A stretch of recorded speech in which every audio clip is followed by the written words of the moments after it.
Good morning, students. Once again, I am with you with another chapter, that is a poem, namely The Dust of Snow. Dust of Snow, composed by Robert Frost. Dust of snow refers to something different on the mind of the readers who read about the poem. Students, here I would like to convince you all that through this poem, Robert Frost has exhibited his own despair, hopelessness for that day. Once he was sitting under the tree of betterly known as poisonous tree. It means that was a tree known as hemlock. Its name is hemlock. Under this tree, the poet is sitting. He is not sure what to do. What should be done for the whole day long? Suddenly, he just came to know how the way a crow shook down on me.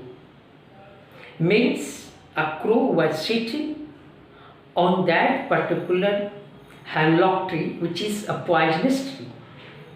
एक जहरीला tree होता है, विषाक्त होता है, और उसके नीचे देखो, मैं आपको बताना चाहूँगा कि पोएम्स आर सिंबॉलिक. पोएम्स क्या है? कुछ न कुछ सिंबलाइज करते हैं.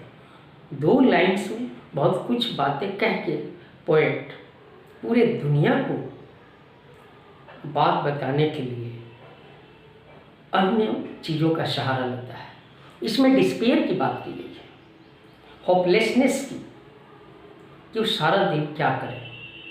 उसी समय उस हेमलॉक ट्री पे एक क्रो आवाज़ करता है. उस आवाज़ करने से उस पोएट के मन में उस आवाज़ के प्रति वो जागृत होता है कि एक्चुअली ये आवाज़ आई कहाँ से. आपको भी पता होगा कि crow is known for its harsh voice. Means कठोर आवाज़ उसकी होती है, मधुर नहीं होती.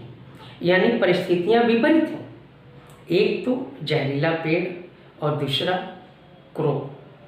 तो ये शो करता है कि परिस्थितियाँ कंप्लीट बिल्कुल उस दिन पोएट के अगेंस्ट थी.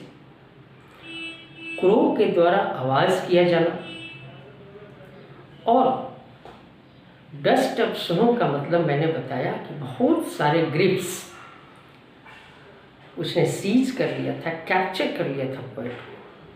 किंतु क्रो के द्वारा जो आवाज़ की गई, निश्चित रूप से the way a crow shook down on me the dust of snow from a hemlock tree means outward meaning है कि बर्फ से ढका हुआ वो हेमलॉक ट्री, उस पे क्रो आता है और किसी डाली पे बैठता है. वो डाली हिल जाता है और उसके कुछ बर्फ के कण इसके शरीर पे गिरते हैं. किंतु ऐसा नहीं है, ये आउटवर्ड क्रिएशन है पोएट का.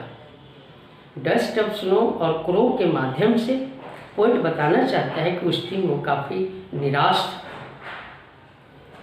किंतु उस क्रो की आवाज़ और बर्फ का उसके आसपास गिरना कहीं न कहीं उसके, और एक हेमलॉक ट्री जो एक जहरीला पेड़ है, ये कहीं न कहीं उसके विपरीत स्थितियों को शो करता है. Has given my heart a change of mood. Crow की आवाज़, क्रो के द्वारा पेड़ का हिलाना और बर्फ का उसके आसपास और शरीर पे गिरना, इसने मोरल बूस्टिंग का काम किया पोएट का. उसका मूड उस दिन चेंज हो गया. जबकि वो उस परिस्थिति में नहीं था, तो वो क्या करे। सारा दिन उसका वेस्ट चला जा रहा है, नष्ट हो रहा है, लेकिन उसने उस डस्ट ऑफ स्नो और the voice of the crow change the mood of the poet, I mean Robert Frost, and here and saved some part of a day I had read.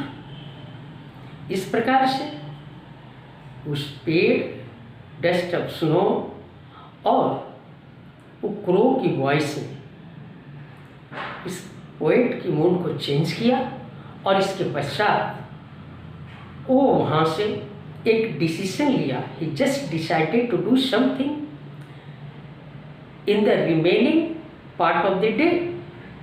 कुछ पार्ट्स उसके अभी भी दिन के बचे हुए थे, जिसमें वो कोई ना कोई डिसीजन ले सकता है, और इस तरह से जो उसके अन्य दिन, बड़े से पार्ट जो दिन का था, उस पर वो पश्चाताप कर रहा था। Regret, he just he felt regret what to be done on that particular day.